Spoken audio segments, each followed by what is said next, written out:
Guruvai Gaurachandraya Radhikaya Tathalayam Krishnaya Krishna Bhaktaya Tadabhaktaya Namo Namah.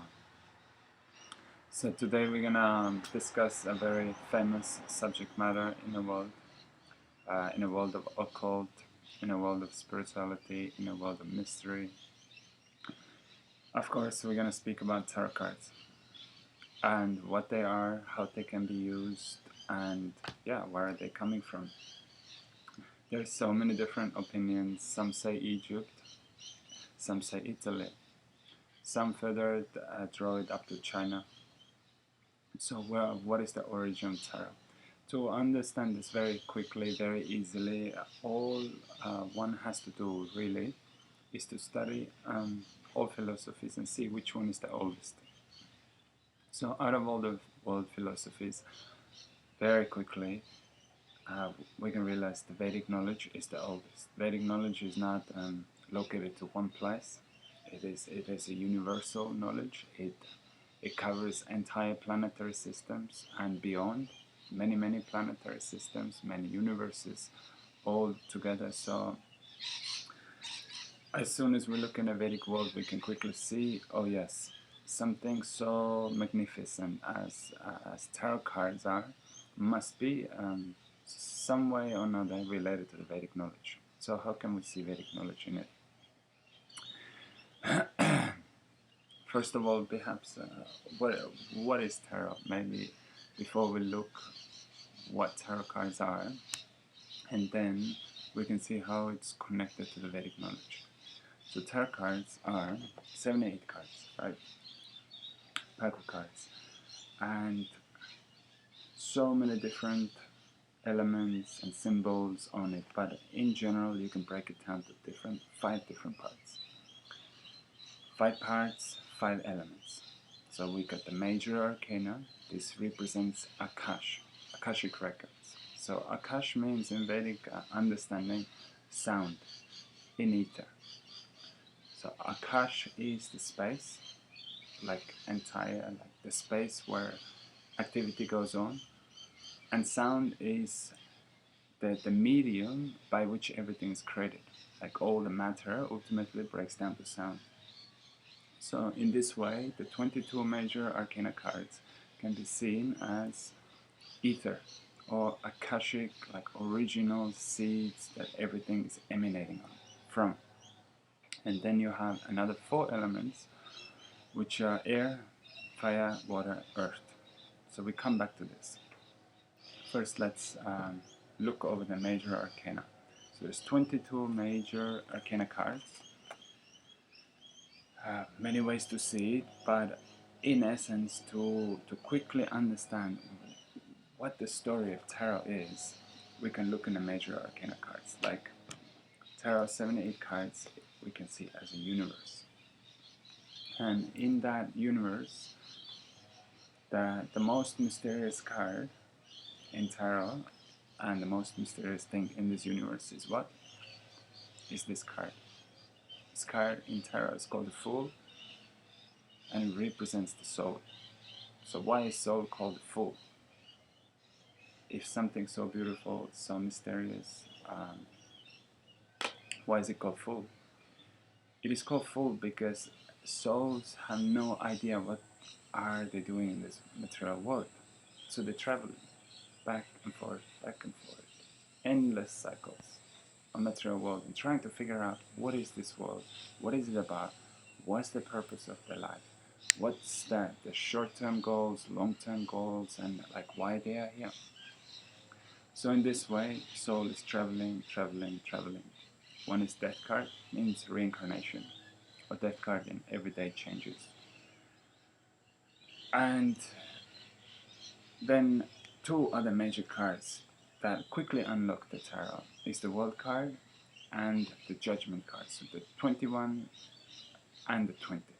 So where you put the Fool, to understand the 21 card, which is the World card, this card represents entire universe in one card. So all the cards, all the tarot cards in one card. Yes? And a Fool is usually looking towards it. Is looking towards material world and it's just about to fall off the cliff, means everything is temporarily, everything is always going out of his hand, as everything is temporarily in the material world, because it's ruled by time. This Hermetic Tarot, yeah, even here in the Hermetic Tarot, the esoteric occult knowledge point this quickly out, because this card is ruled by time. Now, on the other hand, we got the Last Judgment card. Last Judgment card, number 20 card, is the card what indicates a breakthrough, a new era, new vision. In its ultimate form, number 20 card means exit, leaving material world. So the Fool has choice, either stay in a material world or exit from this world. So it's all about number 20. It's all about reaching the number 20 card. So where we put the Fool in tarot, we don't put it before the Magician card. We can put it there in one way of understanding, but really ultimately to really understand it goes between those two cards. So soul always has a choice which way to go. Stay in the material world or go towards spiritual world. To go towards spiritual world, one has to find a guru, a teacher. This is a common understanding in the Vedic philosophy, that if you come to this world, you need to have a guru to really understand anything. So your first guru is your parents, then you go to school, your teachers are your gurus, who guiding you, who teach you about this world, and ultimately, third guru, or the main guru, is the person who tells you about your real deal in this place. Like, what is it about? If guru really is genuine, bona fide, he is able to show you the form of your soul and the form of spiritual world. So it's not about some mystic things or magic powers or any of that. It's really about coming to the most secret knowledge, which is the knowledge of the soul. So this is the quick breakdown of tarot and the philosophy of tarot. And if you have this understanding in the back of your mind when you're working with tarot, then everything can be built on it.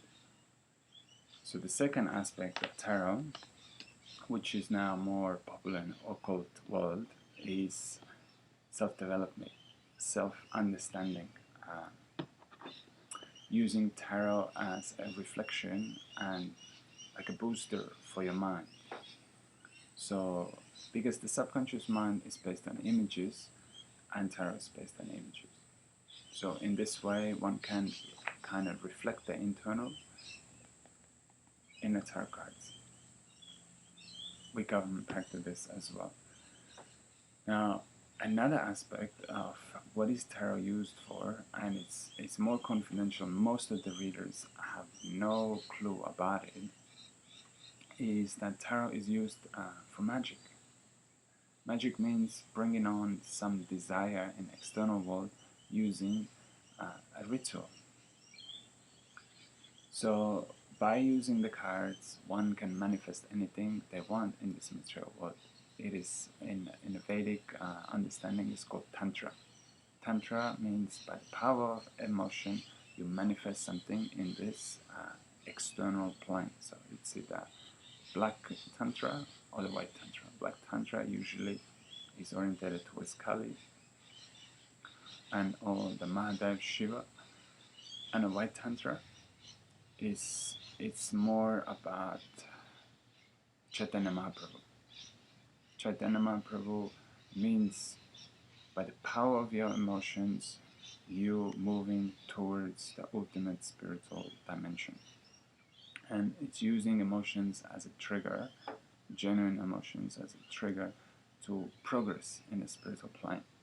So it's not about so much knowledge, which is 100% philosophy based on, but it's more about using the knowledge to develop your emotions, genuine emotions, and by the power of these emotions, you are moving forward towards a spiritual direction, meaning eternal world. Okay, so we got this second understanding. Now we're gonna come to to the third understanding, and this is divination. This is the most popular one. This is what everyone uses the cards for. We don't have to explore much about it. Explaining, because that's how people get faith in tarot. Yeah, they see it works. But how does it work? Most of the people have no clear understanding of what's the power behind it. Also, to speak about it, we were speaking before. It's based on symbology. So all the tarot cards have some symbols. In a Vedic understanding, symbols is like yantras. Yeah? Each yantra has its specific purpose. So yantra is like a sound vibration drawn on to the platform. So sound manifesting on a paper or on a copper plate or on a wall, as you like it. So we can see it in a simple way, like a silent speaker. It's there, it's vibrating, it's energy, but we cannot hear it immediately. It's in Akashic form. So now, quickly, as we went through the Akash, now let's go through the 4 elements. So we got 4 aces. Yes, 4 aces. Ace of Swords. Okay, here we go. 4 aces. Ace of Swords, Ace of Fire, Ace of Cups, and Ace of Coins. So what does it mean? What those 4 elements mean? First one, if we have to see the 5 elements, how they break down, from Akash to the air, to the fire, to the water, to the earth. This is the Vedic understanding. Most of the people understand it different way, but the Vedic understanding is first is Akash, sound, then it comes air, and air is ruling all the knowledge, all the information, everything that is written in the books. So before anything, what you do, you need knowledge, information. You need to understand what do you want, right? So you got first Ace of Swords, then second one comes Ace of Cups, means as you have a knowledge, you have a desire. Third one, Ace of Wands, comes as activity. You start pursuing towards your desire. And the final one, which is the Ace of Coins, is that now you're putting the seed in the ground. You actually have external manifestation in a realm of earth. So in a simple way to put it, let's say you want to go to New York City. So first, New York City is there. So that's Akash. Then you have to have a knowledge of New York City. So you have Ace of Swords cards. Yes, you see, you have all the information about this place. Now next card comes Ace of Cups. Ace of Cups means I want to go New York City. I have a desire. This is the plan. This is my motivation. Now next one, you actually start doing something about it. You're not just contemplating, but you're actually making a move towards it. So this is the first card of external. Yes? And Ace of Pentacles, finally, is getting there. It's like taking your first steps in New York City. So entire tarot can be seen in those 4 principles, or 5 principles, yeah. Ace of Swords and Ace of Cups. These are internal that others cannot see. This is what's in your mind, this is what's in your heart, this is what's happening in the internal world. And now the other 2 cards, which are Ace of Wands and Ace of Coins, we can see this is what is visible to others, and this is what's happening in the external world. And all those 4 elements are in Akash, in a universe. So if you understand tarot in this way, it becomes very easy. It becomes very solid understanding based on ancient Vedic knowledge. Okay, so we keep this video here and we see how it goes further. Take care.